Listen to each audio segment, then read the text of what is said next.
I don't think he's a criminal mastermind. 2 days over there and I'll come back with a national scandal. What happened to you? You can't pay for protection? Aren't you this huge drug lord or something? You can either tell me what really happened, or you can squander this precious opportunity. This Canadian operation. Josh Hartnett stars as a Canadian investigative journalist in his latest film called Target Number One. It's a true crime thriller based on the investigation of a suspicious arrest of an ex-heroin addict imprisoned in Thailand.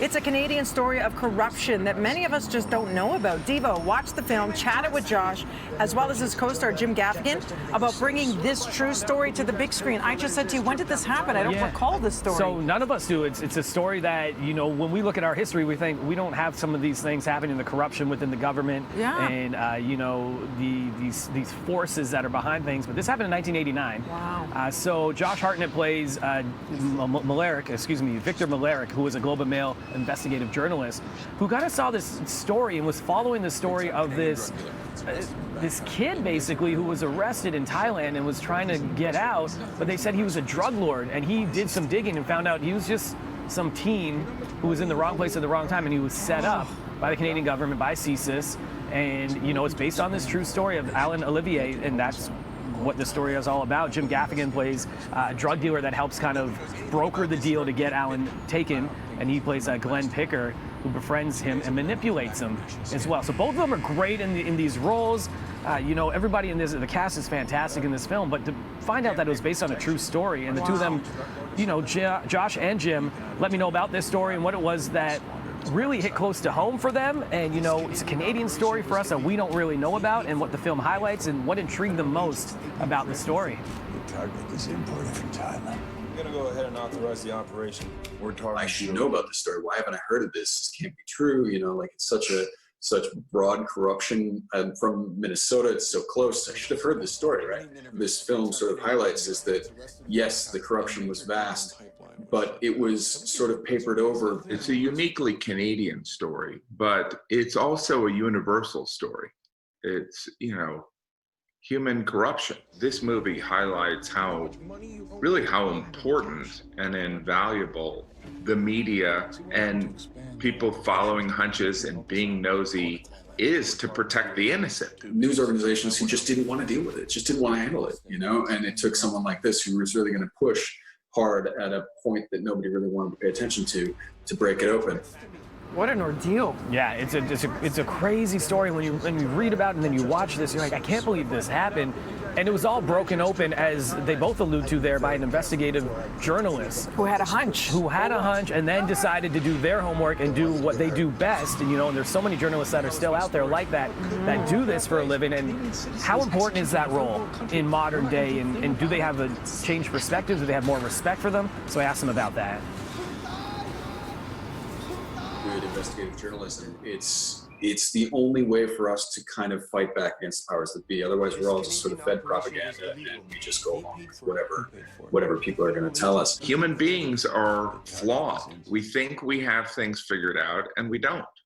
And it's good to have someone calling us. You need people that have a reputation, who work for a good organization, who you can sort of vet and know that what they're doing is worthwhile journalism, and that they're actually doing the homework.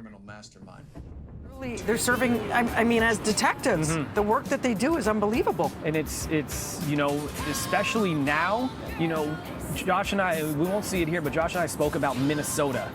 And this was, you know, this was about a month and a half ago we spoke, and it was, you know, George Floyd and what happened there, and he's from Minnesota. And so how much it hit home for him, and the importance of people really investigating and getting into the story and finding out what actually happened. What's covered, how it's covered. Right. So we talked so much about that, and Josh was very, you know, strong with his opinions on, you know, what should have been done and how things are unfolding in that way. And he's such a great dude. And, you know, back in the 90s, he's a teen heartthrob. Heartthrob. But he's not a big fan of that term.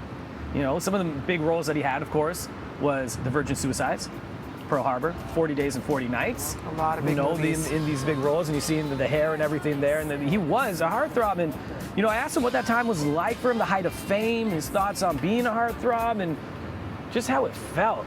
This was his response. had to see you. I will never Last know night what it was feels crazy. like to be a heartthrob at any point in my life.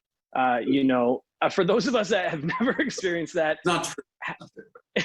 oh, thank you. I appreciate it. Comfortable, uncomfortable. How was it for you during that time? I just didn't see myself that way. I wanted to be someone who believed in the work more so than deeper than the aesthetic. I was never comfortable with that label, but at the same time, it opened a lot of doors and made it possible for me to have a career at all. Love that. Makes you love him even more. He has his head on straight. You know, Hollywood's known for a lot of superficiality and narcissism. He's the opposite. He was very focused in what he did in his career his entire time. He picked his roles based on things that felt right for him.